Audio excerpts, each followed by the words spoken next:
ಬಾಲ ಹನುಮಂತನಿಗೆ ಸೂರ್ಯನೇ ಮಾವಿನ ಹಣ್ಣು. ಅಂಜನಾದೇವಿಯ ಮಗನಾದ ಹನುಮಂತನು ಬಾಲ್ಯದಲ್ಲೇ ಅಪಾರ ಶಕ್ತಿಯವನು. ಅವನಿಗೆ ಅದೆಷ್ಟೂ ಚುಟುಕುತನ, ಆಟಪಾಟ, ಕುತೂಹಲ. ಒಂದು ದಿನ ಬೆಳಿಗ್ಗೆ ಆಕಾಶದಲ್ಲಿ ಹೊಳೆಯುತ್ತಿದ್ದ ಸೂರ್ಯನು ಹನುಮಂತನಿಗೆ ಬಂಗಾರದ ಬಣ್ಣದ ಮಾವಿನ ಹಣ್ಣಂತೆ ಕಂಡಿತು. ಹನುಮಂತನು ಯೋಚಿಸಿದ, ಅಯ್ಯೋ, ಎಷ್ಟು ಸುಂದರವಾದ ದೊಡ್ಡ ಮಾವಿನ ಹಣ್ಣು!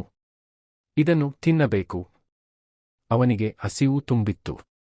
ಆ ಕಾರಣದಿಂದ ಅವನು ಆಕಾಶದತ್ತ ಜಿಗಿದು ಸೂರ್ಯನ ಕಡೆಗೆ ಧಾವಿಸಿದ. ಅವನು ಓಡಿದಷ್ಟೂ ಜಿಗಿದಷ್ಟೂ ಸೂರ್ಯ ಇನ್ನೂ ಹತ್ತಿರ ಬರುತ್ತಿರುವಂತೆ ಕಂಡಿತು. ಹನುಮಂತನ ಹಾರಾಟ. ಹನುಮಂತ ಜೈ ಶ್ರೀರಾಮ ಎಂದು ಕೂಗಿ ಪರ್ವತದಷ್ಟು ದೊಡ್ಡನೆಂದು ಕಾಣುವ ವೇಗದಲ್ಲಿ ಆಕಾಶದತ್ತ ಹಾರಿದನು. ಅವನ ಹಾರಾಟಕ್ಕೆ ಗಾಳಿ, ಉಕ್ಕಿ, ಮೋಡಗಳು ಚದುರಿದವು. ಸೂರ್ಯನನ್ನು ಹಿಡಿಯಲು ಪ್ರಯತ್ನ. ಹನುಮಂತ ಸೂರ್ಯನಿಗೆ ತುಂಬಾ ಹತ್ತಿರ ಬಂದಾಗ ರಾಹುಗ್ರಹನು ಸೂರ್ಯಗ್ರಹಣಕ್ಕಾಗಿ ಸೂರ್ಯನನ್ನು ನುಂಗಲು ಬರುತ್ತಿದ್ದ. ಆದರೆ ಹನುಮಂತನನ್ನೇ ನೋಡಿ, ಏನು ಇದು? ರಾಹುವಿಗಿಂತ ದೊಡ್ಡ ಮಗು ನನ್ನ ಕೆಲಸಕ್ಕೆ ಅಡ್ಡಿಯಾಗುತ್ತಿದೆ ಎಂದು ಬೆಚ್ಚಿಬಿದ್ದ. ಇಂದ್ರನ ಕೋಡು ವಜ್ರ. ರಾಹು ದೇವತೆಗಳ ಬಳಿ ದೂರು ಹೇಳಿದ. ಇಂದ್ರನು ಕೋಪಗೊಂಡು ಹನುಮಂತನಿಗೆ ವಜ್ರಾಯುಧವನ್ನು, ಇಂದ್ರನ ಕೋಡನ್ನು ಹಾರಿಸಿದ. ಹನುಮಂತನು ಹೊಡೆತದಿಂದ ಬಿದ್ದು ಅವನ ಗಲ್ಲಿಗೆ ನೋವಾಯಿತು. ದೇವರುಗಳ ವರಗಳು.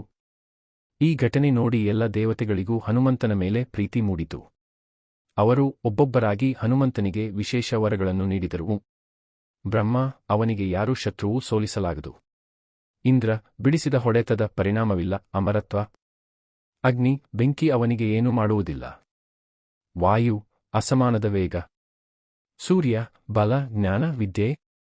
ಹೀಗೆ ಹನುಮಂತನು ಸೂರ್ಯನನ್ನೇ ಮಾವಿನ ಹಣ್ಣೆಂದು ಭಾವಿಸಿ ತಿನ್ನಲು ಹೋದ ಸಾಧುವಾದ ಚಂಚಲ ಬಾಲಕನಿಂದ ಅಪಾರ ಶಕ್ತಿಯ ದೇವನಾದರು.